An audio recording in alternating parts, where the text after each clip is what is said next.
अनिकेत एक अधेड़ उम्र का आदमी था जो दीपक के मुकाबले काफी फिट था। जब उसने दीपक को देखा उसका मुंह चढ़ गया। उसने चिढ़ते हुए कहा, दीपक तुम यहाँ क्या कर रहे हो?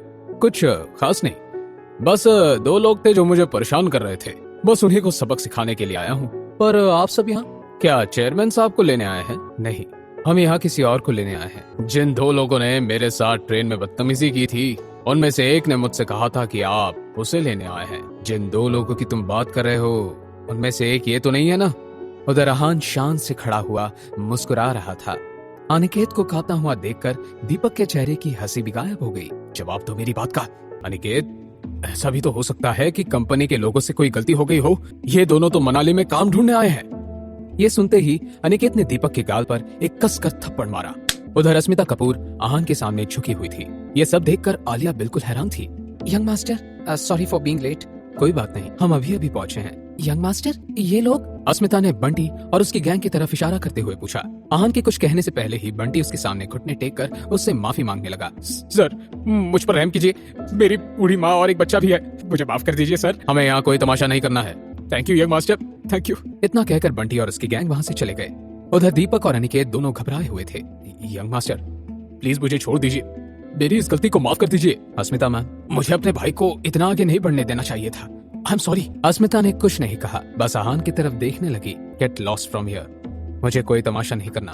Thank you young master. Mister Aniket, logistics departments को इस हादसे के बारे में इन्फॉर्म कर देना। यंग मास्टर, चले, आपका विला एकदम रेडी है। उसकी जरूरत नहीं है, मैं एक होटल में रहूंगा।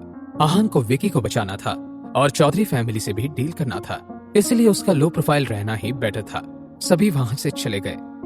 आलिया वहीं खड़ी रही और फिर चैन की सांस लेने लगी। इतने में उसके पास एक गाड़ी आकर रुकी। उसमें आलिया की माँ कुसुम शर्मा उतरी। बेटा, तुम ठीक तो हो ना? तुमने कहा था तुम्हें ट्रेन में किसी ने परेशान किया। मॉम, आई मिसअंडरस्टूड देम। चलो, रजत चौधरी तुम्हारा इंतजार कर रहा है, मुझे उनसे नहीं मिलना। रजत चौधरी को आलिया की फैमिली ने उसके लिए पसंद किया था, पर आलिया का इंप्रेशन उसे लेकर कुछ खास अच्छा नहीं था। उसकी वजह से बहुत सारी लड़कियां परेशान हो जाती थी।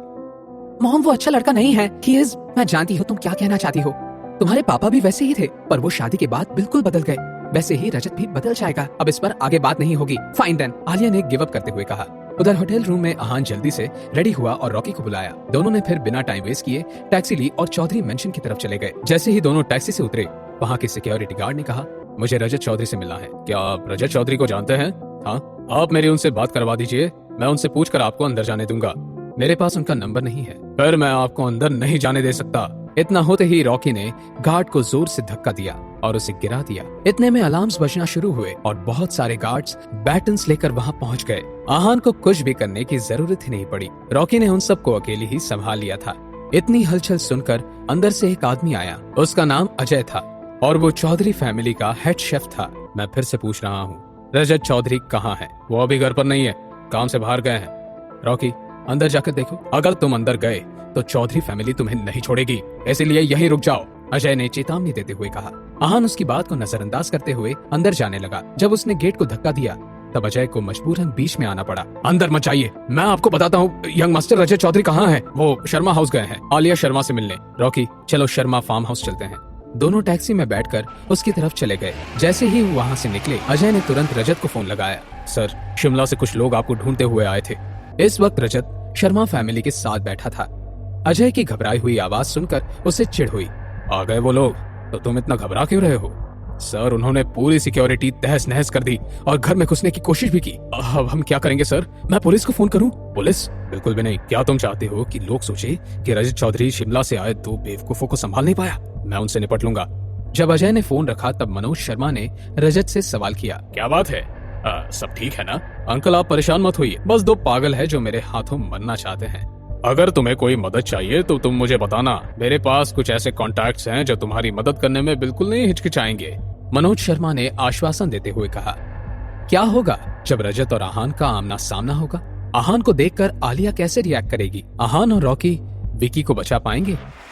जानने के लिए देखिए अगला एपिसोड सिर्फ पॉकेट एफएम के यूट्यूब चैनल पर, और सीक्रेट अमीरजादा के सारे एपिसोड्स को सुनने के लिए डिस्क्रिप्शन में दी हुई लिंक से डाउनलोड कीजिए पॉकेट एफएम ऐप।